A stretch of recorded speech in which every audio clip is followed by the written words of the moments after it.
नमस्कार. रंगमुद्रा थिएटर फाउंडेशनमध्ये तुम्हा सगळ्यांचं पुन्हा एकदा खूप खूप स्वागत. सौ विदुला जोगळेकर यांनी लिहिलेल्या तू निरोपाच्या क्षणांशी या लेखाचं मी आज वाचन करतोय. खरं तर ह्या ज्या भावना आहेत ह्या तुमच्या माझ्या मनातल्या भावना आहेत आणि हा लेख वाचताना ऐकताना सतत जाणवत राहतं की ह्या माझ्याच मनातल्या भावना अतिशय समर्पक शब्दात विदुलाताईंनी मांडलेल्या आहेत. कारण आपण ते शब्दबद्ध करू शकत नाही, त्यासाठी ती प्रतिभाच लागते. तू निरोपाच्या क्षणांशी. ओम. ओमच्या मात्रेत तू खरं तर ब्रह्मांड व्यापून आहेस आणि त्या व्यापक ब्रह्मांडातील मी एक अत्यंत सूक्ष्म कण. पण तरीही तू माझ्यासाठी सुपा एवढ्या कानात, सोंडे आडून डोकावणाऱ्या एकदंतात, साऱ्या विश्वाचा निरागस बालभाव जपलेल्या डोळ्यात, महाकायतेचं प्रतीक असलेल्या सोंडेत, चैतन्य आणि आनंदानं तुडुंब भरलेल्या सुदृढ पोटात, स्थैर्याचं माप मांडीवर घेऊन धरेच्या कुशीत निश्चिंतपणे स्थिरावत, वैभवाचा मुकुटमणी मस्तकी धारण करत, अगदी पाठमोराही तू जीवाला आश्वस्त करत जेव्हा साकार होतोस ना, तेव्हाच, खरं तर तेव्हाच श्रावणाला भादव्याचे धुमारे फुटायला लागलेले असतात. आघाडा दुर्वांच्या सळसळत्या पात्यांवर चमचमणारे पाऊस थेंब शुचिरभूत होऊन तुझ्या पायाशी बिलगण्यासाठी आतुरलेले असतात. अनंत सोनचाफा जास्वंद रंगगंधात ओसंडून व्हायला लागतात.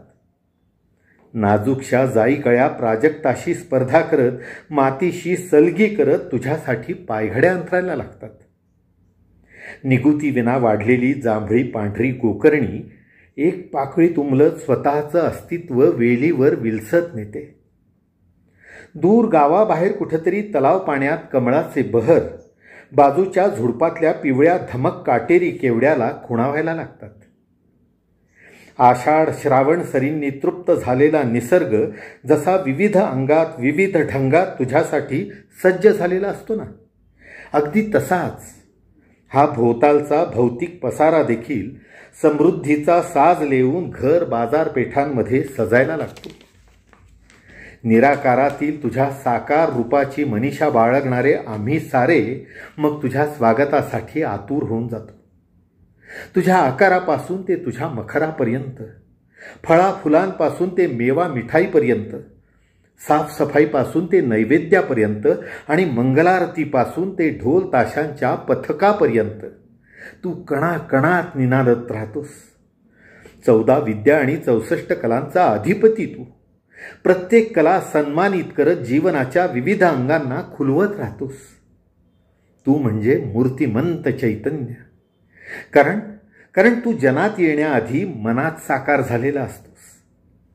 तुझा शेला, तुझं उपर्ण, तुझी पगडी, तुझी कुंची, तुझं पितांबर, तुझा कद, आभूषित तुझं रूप जीवनातील समृद्धीला साथ घालत राहतं.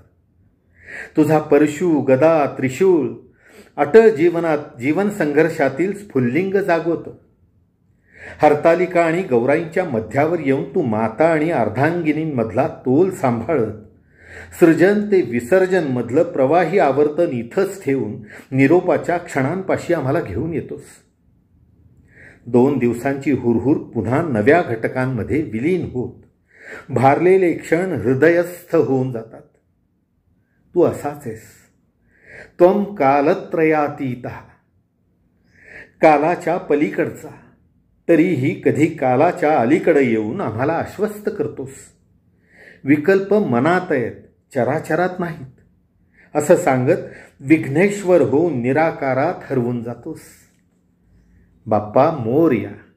गणपती बाप्पा मोरया. धन्यवाद.